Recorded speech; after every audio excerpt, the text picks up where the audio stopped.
Botswana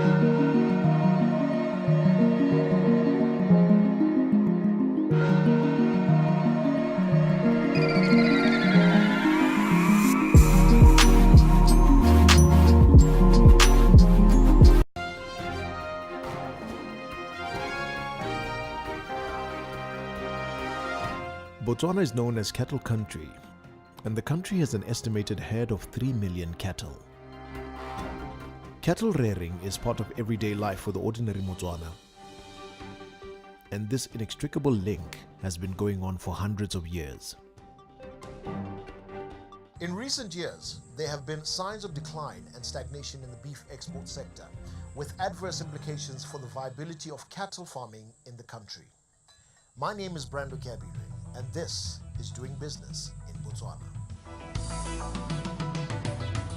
The beef and cattle sector is probably the most heavily protected economic activity in Botswana.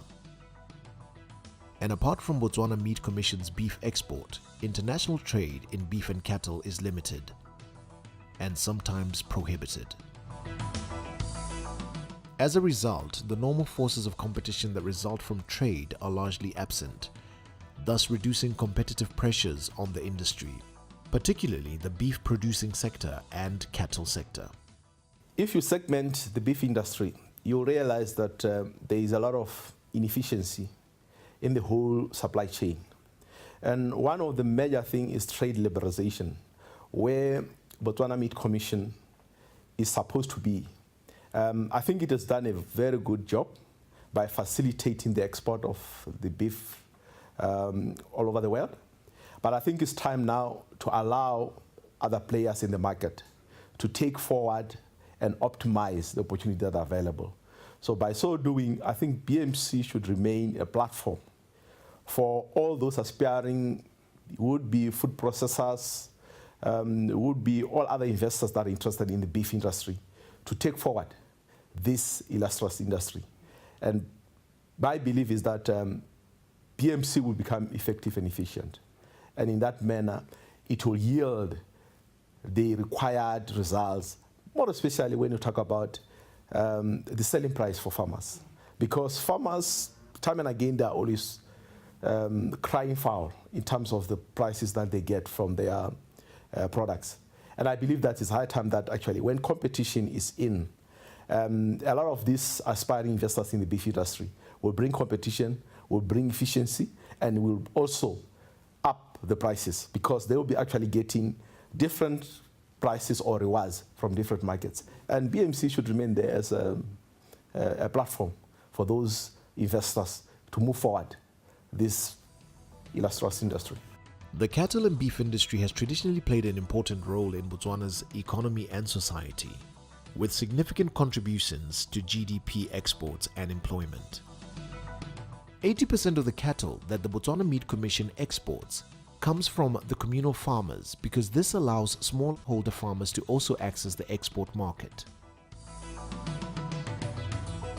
BMC's mandate is that it has to buy cattle from all the farmers which are presented to it, and then prepare them and prepare meat products and export the products. To much of what we export is to Europe and to the SADC region. So it's basically a slaughter facility, prepares the products, but primarily for export.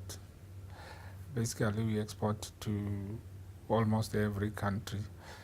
We could also, if need be, I think we sometimes, for example, currently we're exporting live cattle to Zimbabwe, so we are also in the process of exporting when necessary live cattle.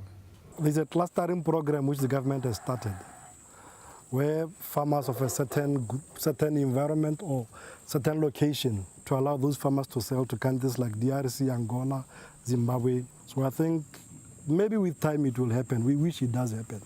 Because if it does happen, we could get good prices somewhere else. The Botswana beef industry has grown over the years, mainly because at independence, beef was one of the major exports for this country.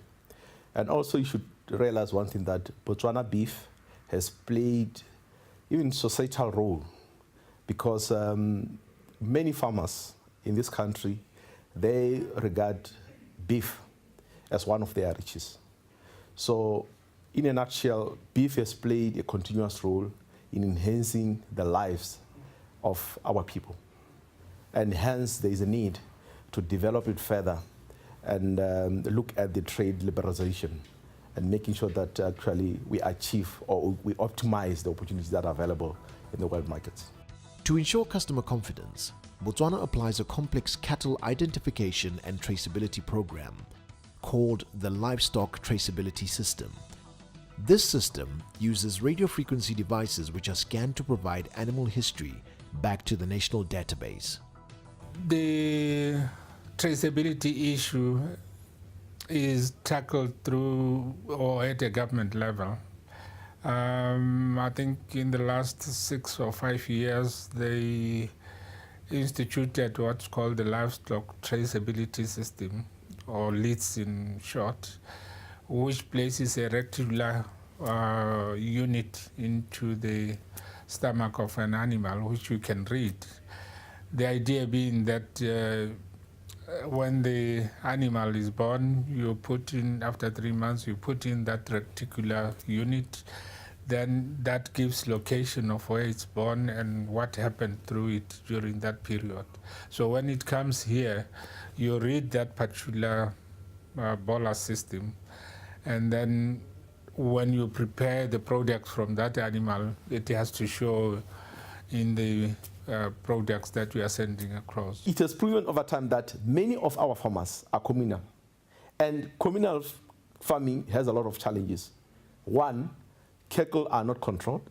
Secondly, the certification of animals has proven to be one of the problematic in markets like European Union or any other market, that they want all these animals to be certified from origin and to have a track record of the time that that animal was the production period, right to where actually it was slaughtered. And this has proven to be a very big challenge for communal farmers. And I believe that with other markets that have less stringent conditions, there will be a lot of opportunities for all these upcoming or aspiring investors. One of the biggest challenges Botswana's cattle and beef sector face is foot and mouth, especially in the northern parts of the country. The country is divided into zones, which are known as the green and the red zones. Now, these zones are demarcated areas that are prone to disease and those that are not. The green zones are located mostly in the southern parts of the country and are disease-free. And as such, most of the beef products are exported from these regions. One of the biggest challenges is the outbreak of diseases. That in some areas is well controlled. In some areas it is proven to be problematic in the sense that it doesn't go away as one would have wished. No, the foot and mouth is a critical challenge, and let me put it that way. I think the northern part of the country is constantly having outbreaks. What we have done as a country, which is different from other countries, we divided the country into zones where you have used the fences to try to fence that. So much of the country is what we call the green zone. There are individual zones that the labels, I think, vary, but much of the southern part of the country is the green zone. So the zoning really is meant to manage the foot and mouth, and I think it just worked quite well for us. Besides foot and mouth, Botswana is generally a dry country with very low rainfall. Drought affects cattle grazing areas, water points, causing cattle mortality and reducing calving percentages. The challenges that we face as farmers is basically rain, because nowadays of this climate change, when I was a small boy, November this time, October this time, we'll be having some rains, but as you can see now in the background, it's quite dry. Botswana part of Southern Africa. Southern Africa is prone to drought. You have most of the cattle dying, and if they die, obviously they reduce the number of the head and they reduce the source of the input into the plant itself. So that's a major problem in itself. The cattle industry in Botswana has great potential. The Commission is making new inroads into Europe, North Africa, the Middle East, Hong Kong, and the rest of Asia. The company is also in the process of valuating its business with the hope of attracting investors and new partners. Currently, we have a project that is that will be going on, I think, for about 15 months. The reason being that what we hope to do with that is that we want to value the business here, and not only the assets that we have, but the total business of what we do, the markets, so the access to the markets and other things. The reason for doing that is that we want to have investors coming, and then we need to know what value do we have, so what is it that we can present to them. So we are open for investors to participate in the process that we have, but I think we currently are trying to organize ourselves in such a way that when we invite a person, we know what value is available. BMC should act as a facilitator to allow investors to use their facility to explore a lot of markets that have not been explored before, as well as also to say to BMC, we are here to open as many markets as possible. European Union has been good for many, many years, but we need to have as many markets as possible, so that also we need to know that the Botswana beef doesn't only reach one corner of the world, it goes all over the world. So as a result, I believe that by opening up the trade liberalization, BMC will actually even open its own potential by exploring and even achieving the markets that they've not achieved before. The beef and cattle sector remains important to Botswana, especially to the rural economy, and the government is in the process of making drastic changes that are designed to generate significant export earnings and provide a vibrant base for local farmers. From me, Brando Kiabilwe, good evening.